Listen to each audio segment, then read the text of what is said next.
అందరికీ నమస్కారం. ముందుగా అందరికీ ఉగాది శుభాకాంక్షలు. శ్రీ పరాభవ నామ సంవత్సరములు ద్వాదశ రాశుల వారందరికీ ఏ విధంగా ఉంటుందో తెలుసుకుందాము. తెలియజేయడానికి మనతో ఉన్నారు ప్రముఖ ఆధ్యాత్మికవేత్త, జ్యోతిష్య పండితులు మరియు తంత్ర సాధకులు బ్రహ్మశ్రీ సుభాష్ శర్మ గురుగారు ఉన్నారు. మాట్లాడదాం. నమస్కారం గురుగారు. ముందుగా మీకు కూడా ఉగాది శుభాకాంక్షలు. మీకు, మీ కుటుంబ సభ్యులకు, అలాగే వీక్షిస్తున్న ప్రతి ఒక్క ప్రేక్షకులకు ఉగాది పరాభవ నామ సంవత్సర శుభాకాంక్షలు.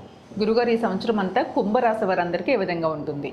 తప్పకుండా తెలియజేస్తాము. ముందుగా వీక్షిస్తున్న ప్రేక్షకులందరికీ శ్రీమాత్రే నమః, శ్రీ గురుభ్యో నమః.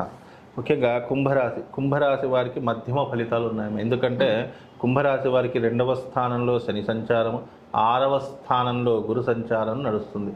6వ స్థానం, అందులోనూ జన్మ జాతకంలోనే రాహు సంచారం కూడా నడవడం జరుగుతుంది. రాహు సంచార గ్రహపీడ వల్ల కూడా వీళ్ళకి ఏంటి అంటే కనుక ఏదొచ్చినా చేయి జారిపోవడము.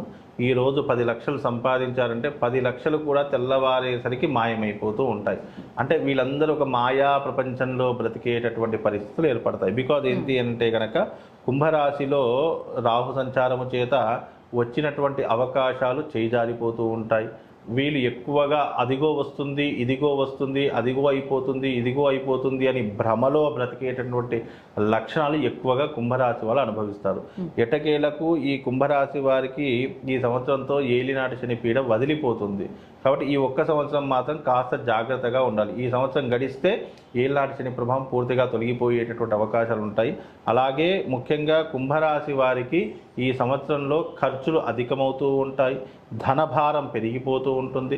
అప్పులు అధికమైపోవడము, లేదా చిట్టీలు వేసుకొని ట్రాన్సాక్షన్ చేసుకోవడం, ఇక్కడే డబ్బు తీసి అక్కడ పెట్టడం, అక్కడ డబ్బు తీసి ఇక్కడ పెట్టడం, దానివల్ల వడ్డీలు పెరిగిపోయేటటువంటి అవకాశాలు ఏర్పడము, ఇలాంటివి ఎక్కువగా జరిగేటటువంటి సూచనలు కుంభరాశి వారి యొక్క జీవితంలో ఏర్పడతాయి. కనుక కుంభరాశి వారు ఈ సంవత్సరం కాస్త జాగ్రత్తగా ఉండే ప్రయత్నం చేసుకోవాలి. మరొక విషయం ఏంటంటే శుభకార్యాలు చేస్తూ ఉంటారు. ఇల్లు, ప్రాపర్టీ లాంటివి కొన్నప్పటికీ కూడా అది కూడా అప్పుల మార్గంలోనే కొంటారు తప్ప సొంత డబ్బు పెట్టి కొనేటటువంటి అవకాశం ఏర్పడదు. కానీ ఈ సంవత్సరం మనకంటూ ఒక ఇల్లు ఉండాలి, లేదా మనకంటూ ఒక ప్రాపర్టీ ఉండాలి అని చెప్పి ఏదో ఒక రకంగానైతే ప్రాపర్టీ అయితే కొంటారు. అది అప్పు చేసి కొంటారా, లేదు అంటే ఎవరి దగ్గర సహాయం అంది కొంటారా అనేటటువంటిది అది దైవాధీనంలో ఉంటుంది. కాబట్టి ఈ సంవత్సరం ఒక ఆస్తి అయితే కొనేటటువంటి అవకాశం ఏర్పడుతుంది. ఇక ముఖ్యంగా వీళ్ళకి ఏంటి అంటే కనుక ఆరోగ్య భంగం ఏర్పడుతూ ఉంటుంది. ఆరోగ్యం అంటే ఆరోగ్యం క్షీణించడము, లేదు అంటే లేజీతనం పెరిగిపోవడము, విపరీతమైనటువంటి మబ్బు పెరిగిపోవడము, ఇలాంటివి ఎక్కువగా జరుగుతూ ఉంటాయి. విదేశీ ప్రయాణాలు చేద్దాం అనుకుంటారు, అంత అనుకున్నంత ఈజీగా విదేశాలకు వెళ్ళలేనటువంటి పరిస్థితులు ఏర్పడుతూ ఉంటాయి.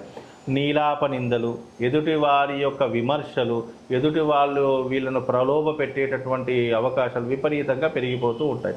కనుక ఈ సంవత్సరము అనవసరమైనటువంటి విషయాల జోలులో అస్సలు వెళ్ళకండి.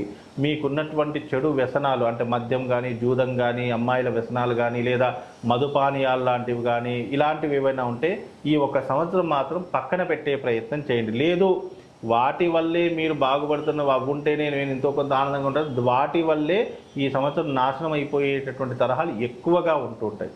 అంటే ఎందుకు ఎక్కువగా ఉంటాయి అని అంటే కనుక మత్తులో చేసినటువంటి కొన్ని ప్రమాదాలు, కొన్ని ఘోరాలు అవి తెల్లవారితే మనిషికి అర్థం కావు. అందుకే ఎప్పుడైతే కుంభరాశి వారు ఈ కొన్నిటికి దూరంగా ఉంటారో ఆ విషయాలకు కాస్త వీళ్ళకు ఉపశమనం కలుగుతుంది. లేదు అంటే కోపం, ఆవేశం విపరీతంగా పెరిగిపోతుంది, అనవసరమైనటువంటి అనర్థాలకు దారితీస్తుంది, కొత్త చెడు వ్యసనాలు నేర్చుకునేటువంటి పరిస్థితులు ఏర్పడతాయి. అందుకే ఇలాంటివి కొన్ని మద్యము, లేదంటే మాంసము, లేదు అంటే ఇతర వ్యవహారాదులు ఏవైనా మీకున్నటువంటి, ఎందుకంటే కొన్ని చెడు వ్యసనాలు మనసులోనే ఉంటాయి కానీ బయటపడవు.